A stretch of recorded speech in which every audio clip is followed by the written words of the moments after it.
Welcome to ATP Customs. Well, the day's finally here. My 81 Chevy 1-ton dually 4x4 is finally going in the shop. I've been trying to get to this truck for months because I have a bunch of parts laying around for it.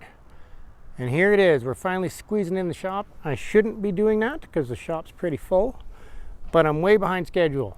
I have vehicles just lining up like crazy. So we're going to do it anyway. I want to try and get this one done in a month. I'm going to roll it in the shop right now and we'll go over it and let you know what I have laying around for this thing. So there it is. It's finally in the shop next to the Monster. So we'll start with the history of this truck. This truck came from Alberta. It was bought by a little old gentleman who bought it brand new in 1981. And my friend found it in Alberta, and we traded a Mustang that needed a structural integrity inspection. And back then we actually thought that was very difficult to get through. And now I realize we could have kept it and built it and got through it. But I don't care. We have a 1-ton dually because I love dualies. So this thing spent its life on a farm in Alberta. I'm calling it a one-owner truck, but his grandson inherited it, and he wasn't really into these things. So somewhere along the lines, it got a new fender on the passenger side. It's got a few little dings in it by the looks of it. They just threw the fender on and the moldings on it, never primered it, never painted it, and just drove it. It has a really good front bumper. And they threw a fender on this side and a door, and they have a few dents in them. But they're still usable. They're starting to get a little surface rust on the bottom of the fenders. So they literally just put the fenders and door on, put the moldings on it, and decided to drive it, I guess, on the farm. It had a box on it, and for some reason I couldn't figure it out. There was a space about that much between the box and the cab. So this must be, I'm assuming, a cabin chassis special order because it's longer than an 8-foot box. It has a set of duals on it that are really close to the springs. So I wasn't sure what was going on. We had thought maybe they narrowed this differential or something, but it actually is just a bad offset for this vehicle. I have another set of dually wheels that I will put on. I've already measured them, and they will actually move the tires out about an inch away from those springs. So that's not a big deal.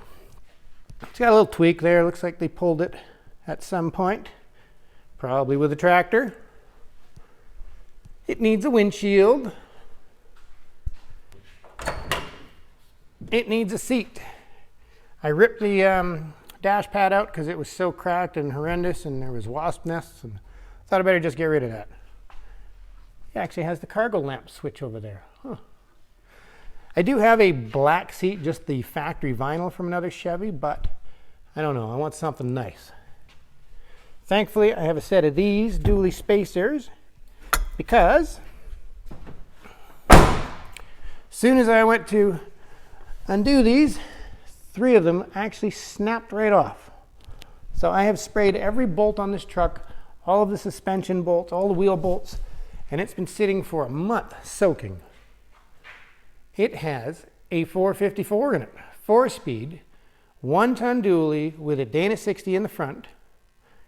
And that is exactly what I want to build for a work truck. So I'm going to build this one with the big block in it for now, just to try it out. And then, if it's still around, because as always, my vehicles are always for sale. If it doesn't sell by the time I get it painted and lifted and all the big wheels and tires on it, then I would like to get a 94 to 97 Cummins, and I would love a 6-speed standard behind this thing. I do have a flat deck for it, so we're going to make a great big flat deck dually. Let's show you what I got laying around for it. I have a BDS 6-inch lift, so that is springs in the front, comes with an extra set of overloads in the rear. Not sure if we're going to need them because these springs are stacked so high. They do not make an actual 1-ton kit for this truck. You have to go with 3/4-ton front springs. So we're going to see how that works out. According to my reps, it's supposed to be just fine. Has blocks in the rear, and I did do the ProComp dual shock mount, so we're going to do dual shocks on this thing. I have a body lift left over from when we built the Zombie. That was the crew cab square body with the Cummins. And it is only the cab mounts forward mostly. I had a few extras, but when we cut the deck off the Zombie, the bolts just didn't want to come out. So I had ordered another body lift for that one, and now I have extra half a kit for this one. So it's going to work out just perfect. Exactly what I needed to build this truck. So we will have a 6-inch suspension lift, a 3-inch body lift, and from what I remember reading online, the 1-tons have a taller frame compared to a 3/4 ton or half ton. So it should be 1.5 to 2 inches taller than a 3/4 ton. So add that on top of a 3-inch body lift and a 6-inch suspension lift, and you have 10 to 11 inches of lift. So we could technically fit 40s on this thing if we wanted. But the problem is they don't make a lot of wheels that are reasonable, unless you're getting into American Forester fuel wheels, that can fit such a tire. So we're going to have to sacrifice, and I would prefer to use the modular wheels, either a 17-inch or a 20-inch, so it matches my fleet. Definitely need to do a windshield. I'm going to throw it out there to the viewers. Do we want to run Dick CPAC tires or Mickey Thompson? Because those are the guys that are helping me out. So I'm going to throw it out to the viewers. Should we run Dick CPACs or Mickey Thompsons? And yes, Tammy's Ripping Kitchen. She gets to get her poster in here all the time now. As soon as Calvert Coatings gets their banner up here, they'll get one too. So there it is, 1-ton dually. We got to do headers and exhaust. The manifolds, still got the factory manifolds. Someone put a bunch of weird bolts in the side of the manifolds, so they're leaking. They don't fit properly, so we're just going to rip them off. And we're going to take the headers off my big monster over there for now, send it over to Calvert Coatings, like in my other video I suggested, and we're going to have them make them look like new. So there we go. It's in the shop, and we're going to get started on this thing this week. And I need this one to go quickly because I'm really behind schedule. I was supposed to have a 1991 VW Cabriolet convertible in here. Never pictured me building one of those, but it's a full custom build with a 1.8 liter turbo. So I have to get to that one really soon. We have a Lexus with a body kit we're supposed to deal with and a carbon fiber hood. We have 2 Fox body Mustangs, one crashed and one mediocre one for parts to make one really good one out of the 2. And we have a C10 that's supposed to be coming in for paint, and that does not include my list of my own projects, which is about 40 I'm trying to get done. I do like to buy them, sell them, build them, all that kind of stuff. So majority of my builds are always for sale. And if they don't sell, I don't care because I love driving them. Who wouldn't want to have that many cool trucks laying around?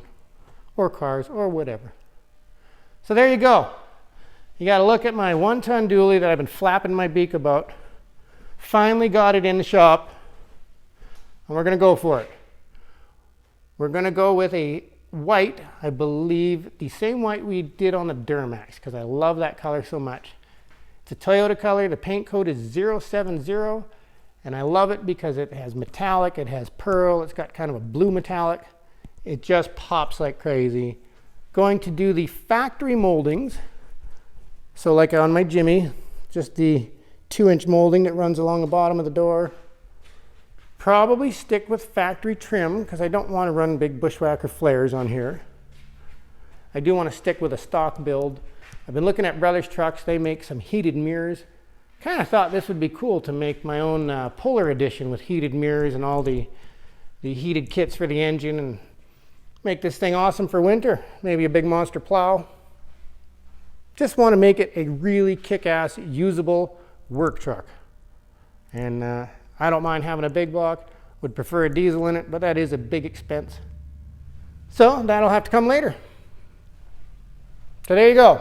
My 1981 1-ton dually is in the shop. And it begins now. Thank you for watching, and I hope you subscribe.